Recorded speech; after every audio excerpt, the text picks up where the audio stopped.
మౌద్గల్య శ్రీవత్ససగోత్రజాతౌ శ్రీ అప్పలార్యరత్నమార్య తనుభవౌద్వౌ శ్రీమత్సటారిచరణాంబుజంచరీకౌ శ్రీరంగరామానుజదేశికౌస్తుమ శ్రీవిష్ణుచిత్తకులనందనకల్పవల్లీం శ్రీరంగరాజ హరిచందన యోగదృశ్యాం సాక్షాత్ క్షమాం కరుణయా కమలామివాన్యాం గోదాం అనన్యశరణః శరణం ప్రపద్యే.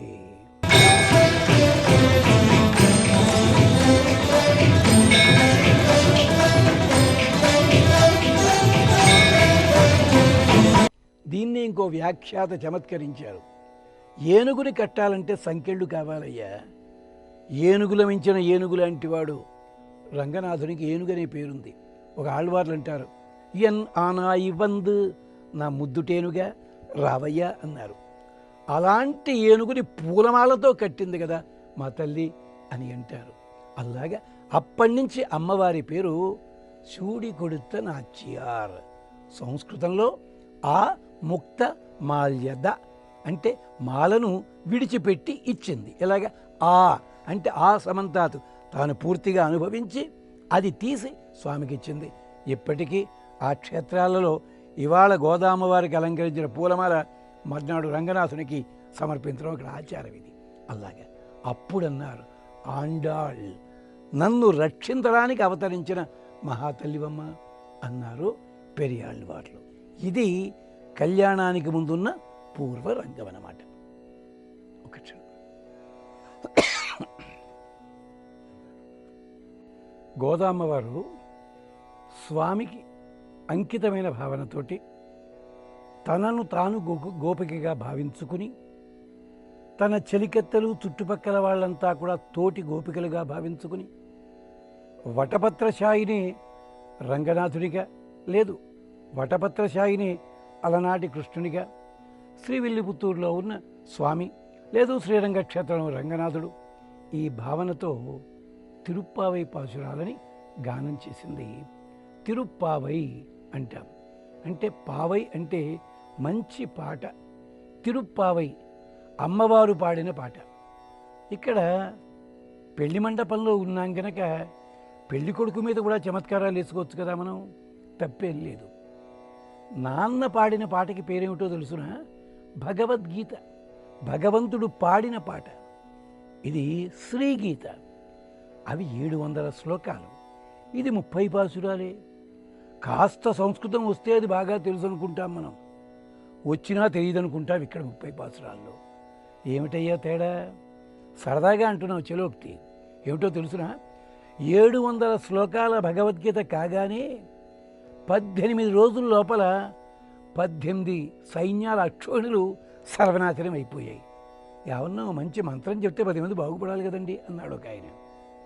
మరి అమ్మ పాడిన పాట 30 పాటలు, మనకు అర్థం తెలియదు, తమిళ భాష కదా.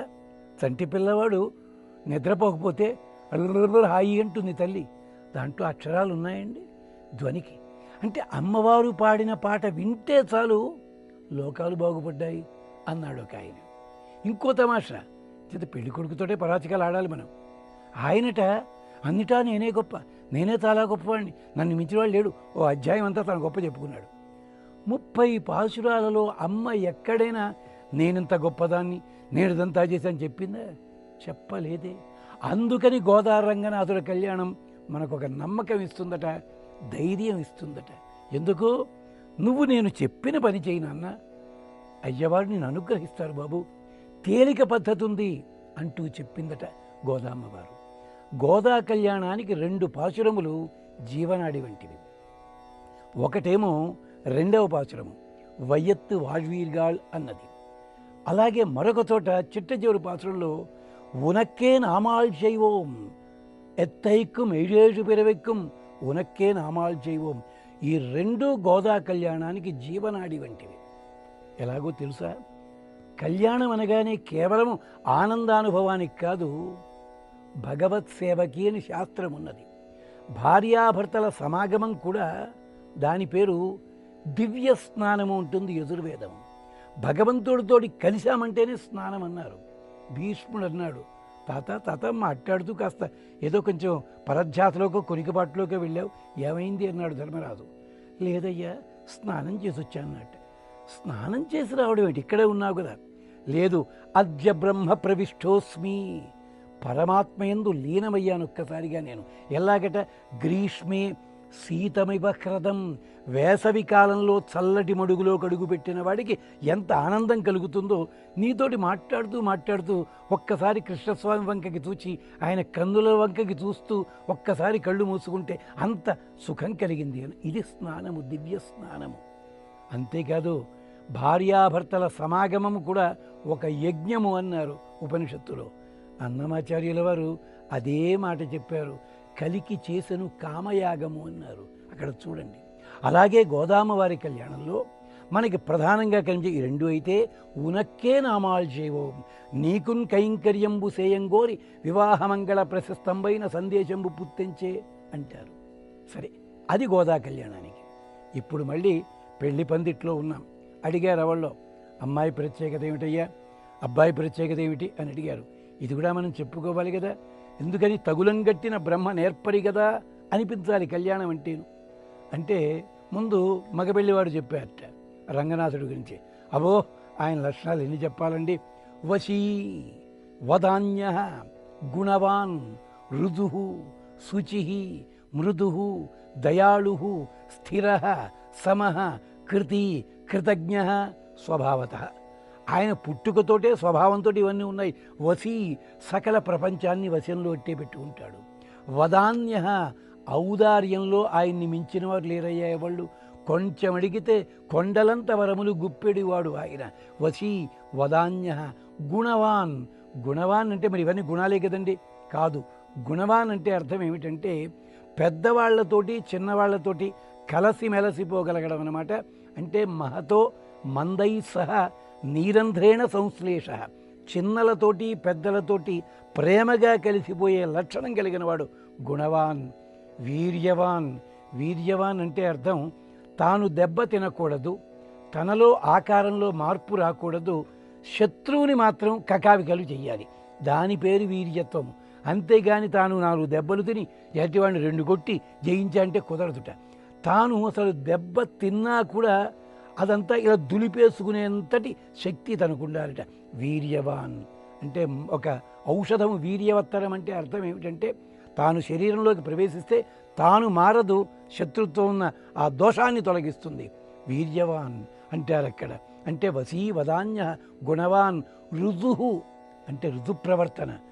పైన ఒక మాట లోపల ఒక మాట ఉండదు. నిజంగా రాముడికి అలవాటు, కృష్ణుడికి అలవాటు. ఎలాగో తెలుసా, లక్ష్మణుడు పక్కనుండగా ఏమన్నాడో తెలుసా రామచంద్ర స్వామి ఒకసారి, నాన్న సుగ్రీవ తమ్ముడు అంటే భరతుడయ్యా అన్నట్టు. భరతుడి నీ వెనకాల పడి తిరుగుతున్నానే. లేదు, వద్దు వద్దంటే వెనకాల పడి వచ్చి సీతమ్మని లంకకి పంపించిన పెద్ద మనిషి ఈయన. వద్దురా అంటే నగరంలోనే కూర్చుని 14 రెట్లు చేసినవాడు భరతుడు.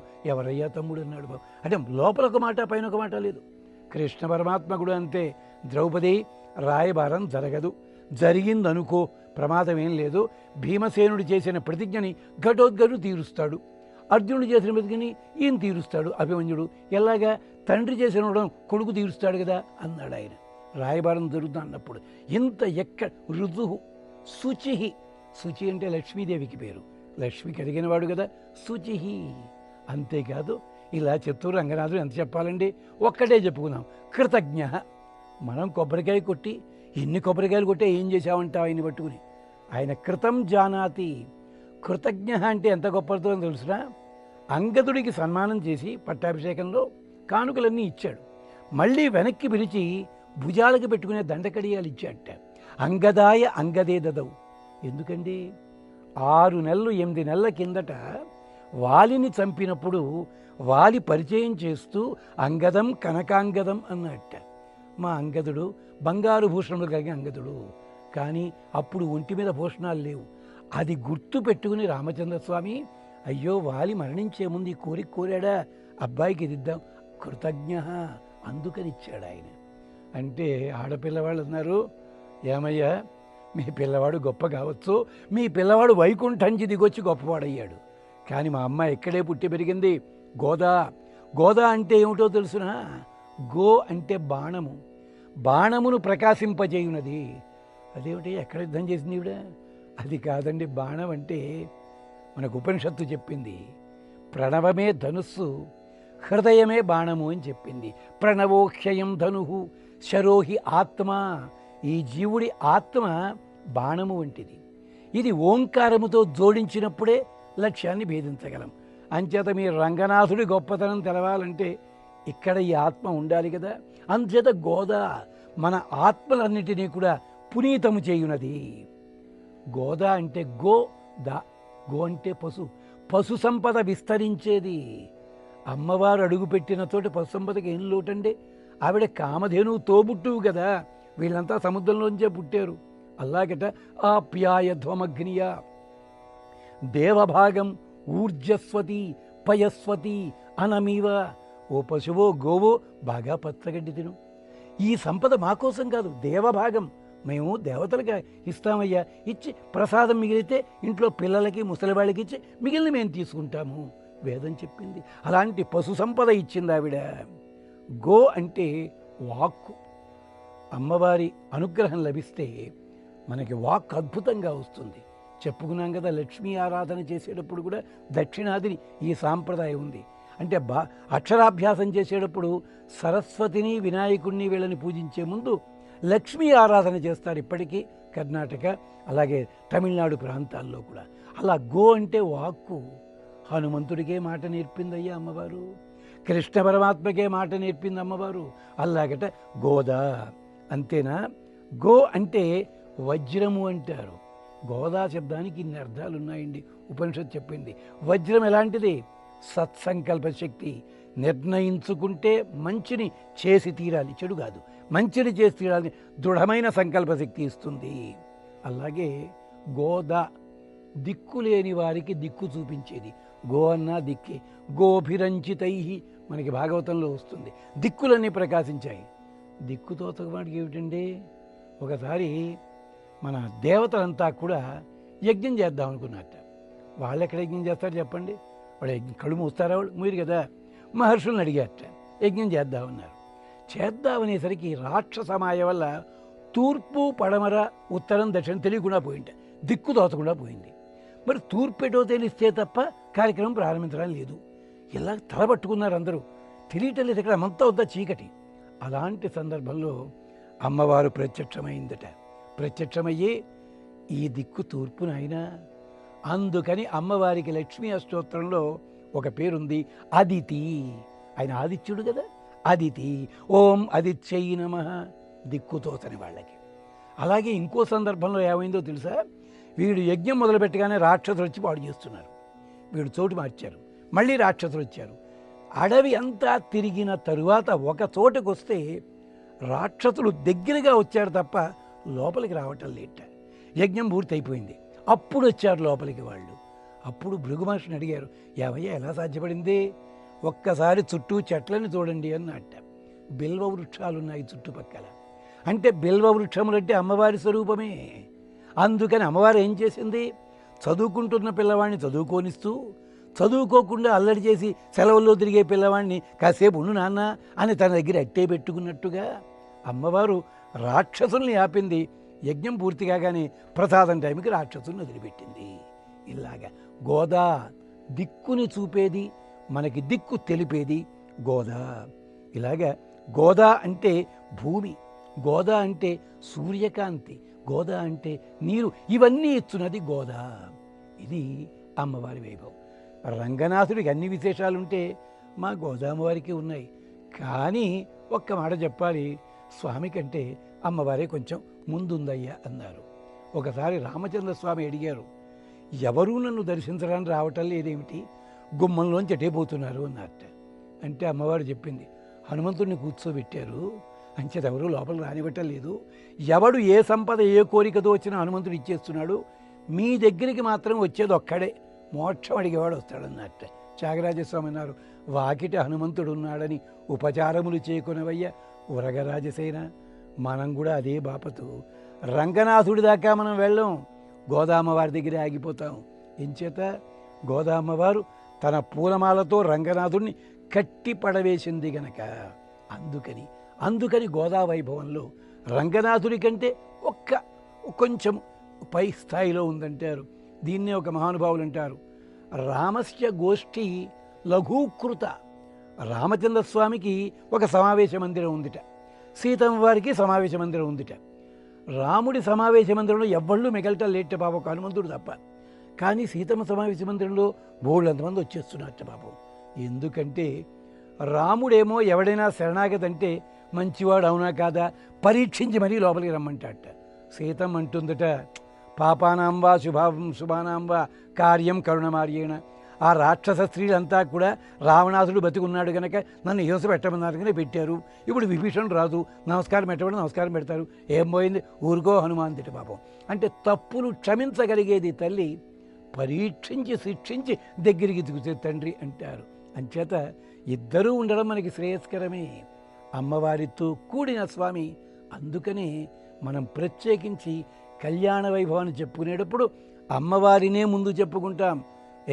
రామసీతా కళ్యాణం అనొచ్చు కదా, అనం, సీతారామ కళ్యాణం అంటాం. అలాగే శివపార్వతీ కళ్యాణం అంటాం, గోదా రంగనాథుడి కళ్యాణం. ఇలాగా గోదా కళ్యాణంలో ఎన్ని విశేషాలండి.